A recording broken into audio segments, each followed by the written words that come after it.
الحمدللہ رب العالمین والصلاة والسلام علی سید الانبیاء والمرسلین اما بعد فاعوذ باللہ من الشیطان الرجیم بسم اللہ الرحمن الرحیم باب فی لبن الفحل باب اس مرد کے بارے میں کہ جس کی وجہ سے عورت کا دودھ اترا، کیونکہ عورت کو جو دودھ اترتا ہے وہ مرد کے ساتھ ملاپ کے بعد ہی عورت کو دودھ آتا ہے۔ کماری عورت کو دودھ شاذ و نادر، یعنی کبھی کبھار کسی ایک عورت کو اس طرح ہو جاتا ہے کہ کماری پن کے اندر اس کو دودھ آ جاتا ہے، ورنہ جو عورت کو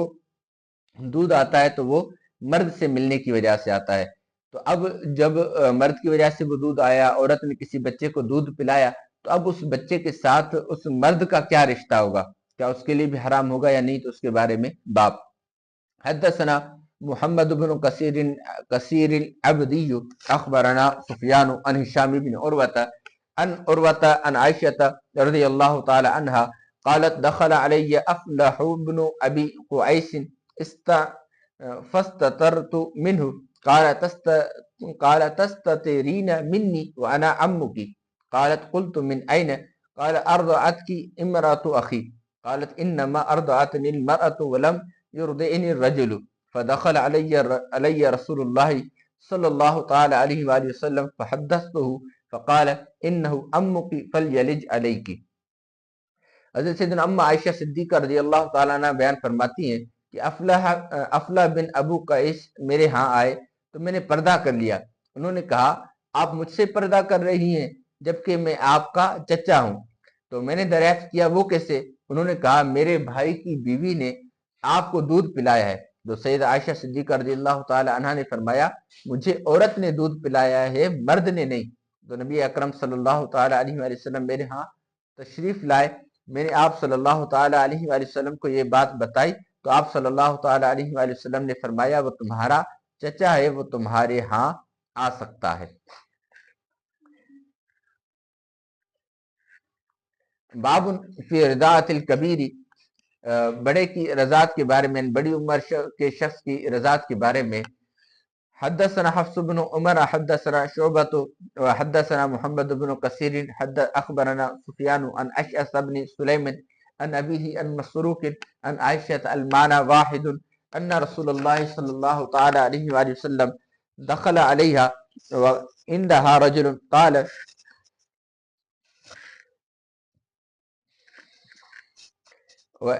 دخل عليها وعندها رجل قال حفص فشك ذلك عليه وتغير وجهه ثم اتفقا قالت يا رسول الله إنه أخي من الرضاعة فقال انظرنا من إخوانكن فإنما الرضاعة من المجاعة۔ حضرت عبداللہ بن مسعود رضی اللہ تعالیٰ عنہ فرماتے ہیں کہ رضاعت صرف وہ معتبر ہوتی ہے جو ہڈیوں نہیں۔ اس سے پہلے حدیث مبارکہ ہے کہ نبی اکرم صلی اللہ تعالی علیہ وآلہ وسلم ان کے ہاں تشریف لائے تو ان کے پاس ایک شخص موجود تھا جو حفص نامی تھا۔ آپ کو یہ گراں گزرا تو آپ صلی اللہ تعالی علیہ وآلہ وسلم کے چہرہ مبارکہ کا رنگ تبدیل ہو گیا۔ اس کے بعد دونوں راوی یہ الفاظ نقل کرنے میں متفق ہیں کہ سیدہ عائشہ صدیقہ رضی اللہ تعالی عنہ نے عرض کی یہ میرا رضائی بھائی ہے، تو نبی اکرم صلی اللہ تعالی علیہ وآلہ وسلم ارشاد فرمایا اپنے رضائی بھائیوں کی تحقیق کر لیا کرو کیونکہ رضاعت بھوک سے ثابت ہوتی ہے۔ اگلی حدیث ہے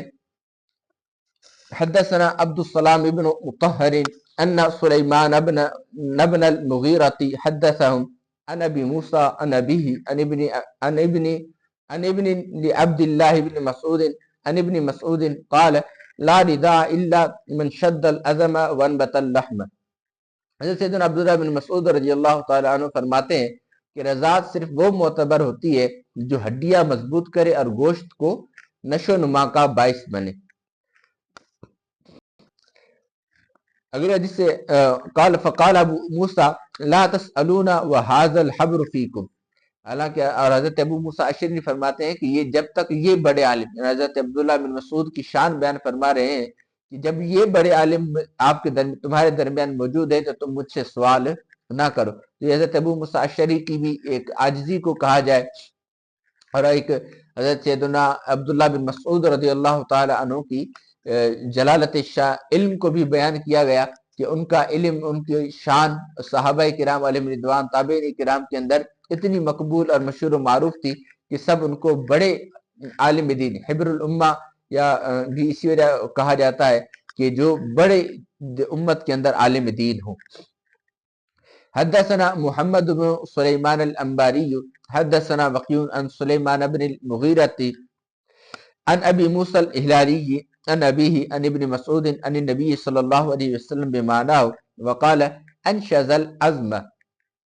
اور یہی روایت ایک اور سند کے ساتھ حضرت عبداللہ بن مسعود کے حوالے سے نبی اکرم صلی اللہ تعالی علیہ وآلہ وسلم سے منقول ہے، لیکن اس کے الفاظ یہ ہیں کہ جو ہڈیوں کی نشو و نما کرے، یعنی کہ وہ دودھ پلانا کہ جس کی وجہ سے ہڈیوں کے اندر اضافہ ہو، ہڈیوں کی نشو و نما ہو، تو وہ دودھ جو ہے وہ فائدے رضاعت کے لیے معتبر ہے۔ اور ہڈیوں کی نشو و نما اس دودھ سے ہوتی ہے کہ جو بالکل زمانہ طفلی کے اندر پلایا جائے، جو ہے 2 سال یا پھر زیادہ سے زیادہ 2.5 سال کے عرصے کے اندر اندر جو دودھ پلایا جائے تو وہ دودھ ہوتا ہے کہ جس کی وجہ سے بچے کے جسم کے اندر تبدیلی ہوتی ہے، اس کے اعضاء اس دودھ کی وجہ سے بنتے ہیں، اس کی ہڈیوں کی نشو و نما ہوتی ہے۔ تو اسی وجہ سے قرآن پاک کے اندر بھی جو رضاعت کی مدت بیان کی گئی وہ مدت 30 مہینے بیان کی گئی ہے، اور 30 مہینے جو وہ 2.5 مہینے بنتے ہیں، 2.5 سال بنتے ہیں۔ تو ویسے تو حکم یہ ہے کہ 2 سال تک دودھ پلایا جائے، لیکن اگر 2 سال سے زائد کوئی دودھ پلا دیتا ہے تو پھر 2.5 سال تک رضاعت ثابت ہوگی۔ اجازت نہیں دودھ پلانے کی، لیکن اگر 2.5 سال تک کوئی دودھ پلا دیتی ہے عورت تو پھر بچے کی رضاعت ثابت ہو جائے گی۔ 2.5 سال کے بعد یعنی 3-4 سال کے بچے کو اگر دودھ پلایا جائے تو اس سے رضاعت ثابت نہیں ہوگی۔ اگلی حدیث ہے باب فی من حرم بھی، باب کہ جس نے اس کو حرام قرار دیا۔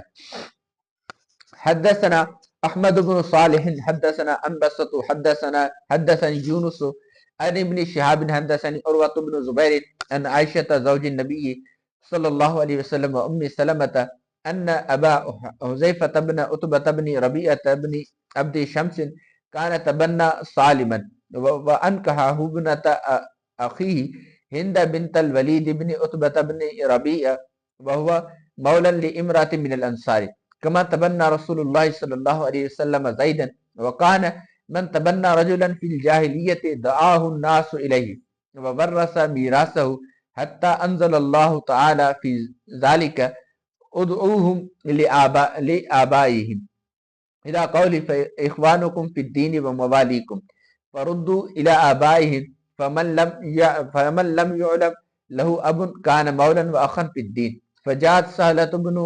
سهلة بنت سهيل بن عمرو القرشي ثم العامري وهي امرأة أبي حذيفة فقالت يا رسول الله إنا كنا نرى صالما ولدا وكان يأبي معي ومع أبي حذيفة في بيت واحد ويراني فضلا وقد أنزل الله فيهم ما قد علمت فكيف ترى فيه فقال لها النبي صلى الله عليه وسلم أرضعيه فأرضعته 5 رضعات فكان بمنزلة ولدها من الرضاعة فبذلك كانت عائشة تأمر بنات أخواتها وبنات إخوتها أن يرضعن من أحبت عائشة أن يراها ويدخل عليها وإن كان كبيرا 5 رضعات ثم يدخل عليها وأبت أم سلمة وسائر أزواج النبي صلى الله عليه وسلم أن يدخلن عليهن بتلك الرضاعة أحدا من الناس حتى يرضع في المهد وقلنا لعائشة والله ما ندري لعلها كانت رخصة من النبي صلی اللہ تعالی علیہ وآلہ وسلم لسالم دون الناس۔ حدیث مبارکہ ہے حضرت سیدنا ام عائشہ صدیقہ رضی اللہ تعالیٰ عنہ اور سیدہ ام سلمہ بیان کرتی ہیں کہ حضرت ابو حذیفہ بن عتبہ نے سالم کو منہ بولا بیٹا بنا لیا تھا، تو انہوں نے شادی کی اپنی بھتیجی ہند بنت ولید سے کروا دی تھی، اور سالم ایک انصاری عورت کا آزاد کردہ غلام تھا۔ یہ اسی طرح تھا جسے نبی اکرم صلی اللہ تعالی علیہ وآلہ وسلم نے حضرت زید کو منہ بولا بیٹا بنا لیا تھا۔ زمانہ جاہلیت کا رواج یہ تھا کہ جو شخص کسی کو منہ بولا بیٹا بنا لیتا تو لوگ اسے اسی شخص کے حوالے سے بلاتے تھے اور اس سے ہی وارث قرار دیا جاتا تھا، یعنی پھر باپ کی جگہ پر اس شخص کا نام لیا جاتا تھا کہ جس کی طرف جس نے اس کو گود لیا ہے، جس نے اس کو اپنی سرپرستی کے اندر لیا ہے، آج کل بھی ہمارے زمانے کے اندر ایسا ہی ہوتا ہے جو جائز نہیں ہے، یہاں تک کہ اللہ تعالیٰ نے اس بارے میں حکم نازل فرمایا انہیں ان کے حقیقی باپوں کی طرف سے کی نسبت سے بلاؤ، اور یہ آیت یہاں تک کہ تمہارے دینی بھائی اور آزاد کردہ غلام ہے۔ تو اس کی ان آیات مبارکہ کے اندر اس کے حوالے سے مکمل طور پر احکام بیان کیے گئے۔ تو ایسے لوگوں کو ان کے حقیقی باپوں کی نسبت سے بلایا جانے لگا، جس کے حقیقی باپ کا پتہ نہیں تھا اس کو دینی بھائی اور آزاد کردہ غلام کہا جانے لگا۔ اور سہلہ بنت سہیل جو ابو حذیفہ کی اہلیہ تھی، وہ نبی اکرم صلی اللہ تعالی علیہ وآلہ وسلم کی خدمت میں حاضر ہوئی۔ اس نے عرض کی، یا رسول اللہ صلی اللہ تعالی علیہ وآلہ وسلم، ہم تو سالم کو اپنا بچہ ہی سمجھتے تھے، وہ میرے اور ابو حذیفہ کے ساتھ ایک ہی گھر میں رہتا تھا، وہ مجھے گھریلو حلیے میں دیکھ لیتا تھا۔ یعنی اس طرح گھر میں عام طور پر عورتیں جو ہیں وہ کپڑے پہنتی ہیں، تو اسے فضلن کے لفظ کے ساتھ بیان کیا، گھریلو حلیے میں دیکھ لیتا تھا۔ اب اللہ تعالیٰ نے ان لوگوں کے بارے میں حکم نازل کیا ہے، اس سے آپ واقف ہیں، تو اس کے بارے میں آپ کی کیا رائے ہے؟ تو حضرت سیدنا عائشہ صدیقہ رضی اللہ تعالیٰ عنہ بیان فرماتی ہیں کہ نبی اکرم صلی اللہ تعالی علیہ وآلہ وسلم نے اس خاتون سے فرمایا، تم اسے دودھ پلا دو۔ اس خاتون نے اسے 5 مرتبہ دودھ پلایا تو وہ ان کے لیے رضائی بیٹے کی طرح ہو گیا۔ حضرت عروہ رضی اللہ تعالیٰ عنہ بیان کرتے ہیں، اسی وجہ سے سیدہ عائشہ صدیقہ رضی اللہ تعالی عنہا جب کسی شخص کے بارے میں یہ چاہتی تھی کہ وہ ان کی زیارت کر سکے اور ان کے ہاں آ سکے، کیونکہ عائشہ صدیقہ رضی اللہ تعالیٰ عنہ دین کی بڑی عالمہ اور قرآن پاک کی بڑی مفسرہ تھی، تو ان سے قرآن پاک کا علم حاصل کرنے کی حاجت درپیش آتی تھی۔ تو اس وجہ سے جو ہے آپ کے پاس کچھ حضرات کا آنا مجبوری بھی تھا، اس وجہ سے اس حدیث مبارکہ پر عمل کرتے ہوئے آپ جو ہے وہ یہ حکم ارشاد فرماتی تھی۔ تو آپ جو چاہتی تھی کہ جو شخص آپ کے پاس آ سکے، تو اپنی کسی بھانجی یا بھتیجی کو ہدایت کرتی تھی کہ وہ اس کو 5 مرتبہ دودھ پلا دیں، خواہ وہ بڑا لڑکا ہوتا پھر وہ ان کے ہاں آ سکتا تھا۔ اور سیدہ ام سلمہ رضی اللہ تعالیٰ عنہ اور نبی اکرم صلی اللہ تعالیٰ علیہ وآلہ وسلم کی دیگر ازواج مطہرات اس بات کو تسلیم نہیں کرتی تھی کہ اس طرح کی رضاعت کے نتیجے میں کوئی ان کے ہاں آئے، البتہ اگر اس نے جھولے یعنی شیر خوارگی میں دودھ پیا ہو تو حکم مختلف ہے۔ تو ان کے نزدیک وہی حکم تھا کہ جو ہمارے نزدیک ہے، جبکہ ہم عائشہ صدیقہ رضی اللہ تعالی عنہ کا عمل وہ اس حدیث مبارکہ کے اوپر تھا، اور وہ خواتین یہ فرماتی تھی جو دیگر ازواج مطہرات تھی کہ اللہ کی قسم ہم یہ سمجھتی ہیں کہ نبی اکرم صلی اللہ تعالی علیہ وآلہ وسلم نے یہ رخصت حضرت سالم کے لیے دی تھی،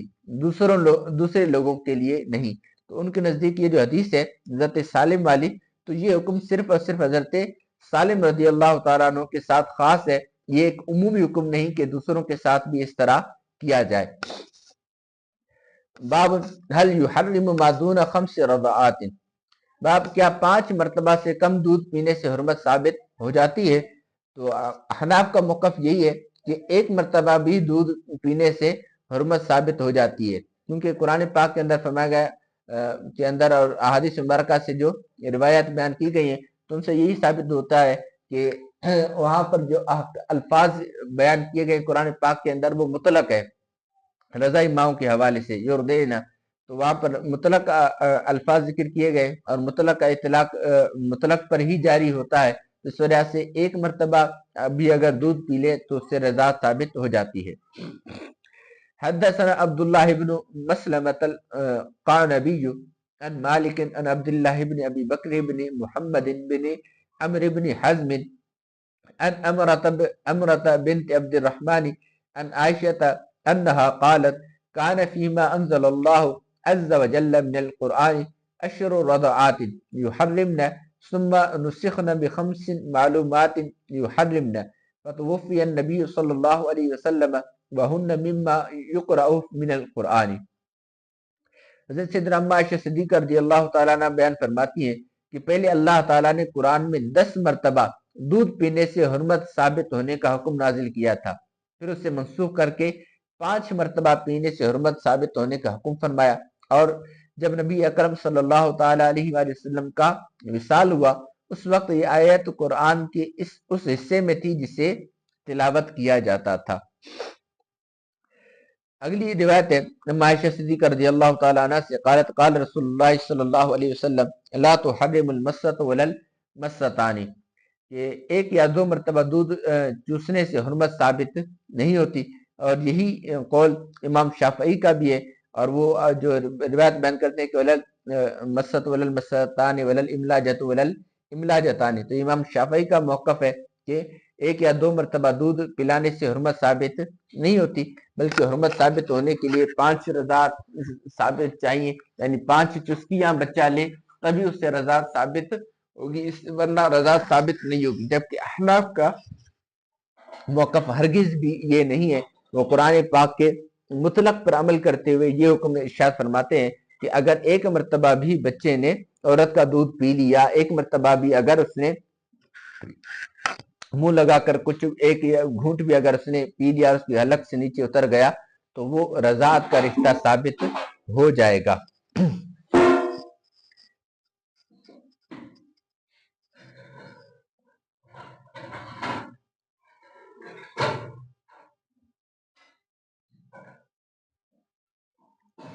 اگلا باب ہے باب فی الرصف عند الفصال، دودھ چھڑانے کے وقت دودھ پلانے والی کو انعام دینے کے بارے میں باب۔ جس طرح کہ پہلے عرب کے اندر رائج تھا کہ جس طرح نئے بچے پیدا ہوتے تھے تو پھر گاؤں دیہات سے عورتیں آتی اور وہ بچوں کو اپنے ساتھ لے جاتی، اور